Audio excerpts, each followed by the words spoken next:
कागदावर स्वच्छतेचे राज्यस्तरीय पुरस्कार पटकावणारी शिरूर नगर परिषद प्रत्यक्षात मात्र कमालीची अपयशी ठरली आहे। शिरूरमधील खारामळा आणि सूरज नगर परिसरातील भीषण वास्तव आता समोर आलंय। या प्रभागात तब्बल 4 नगरसेवक आणि 1 नगराध्यक्ष असूनही ऐन उन्हाळ्यात येथील मुख्य चेंबर तुंबलंय।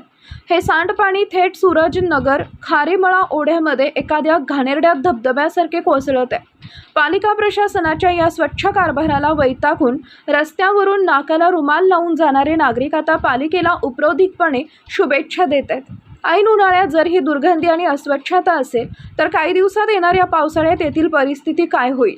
पावसाळ्यात यामुळे मोठे अपघात घडू शकतात, रोगराई पसरू शकते आणि नागरिकांचे आरोग्य धोक्यात येऊ शकते। शिवशाही न्यूजच्या माध्यमातून नागरिक नगर प्रशासनाला आणि विशेषतः स्वच्छता विभागाला थेट जाब विचारत आहे। डोळे झाक बंद करा, नागरिकांच्या आरोग्याशी खेळू नका। प्रशासन यावर तातडीनं कारवाई करणार का, याकडे आता सर्वांचं लक्ष लागलंय। शिवशाही न्यूज प्रतिनिधी फैजल पठाण, शिरूर।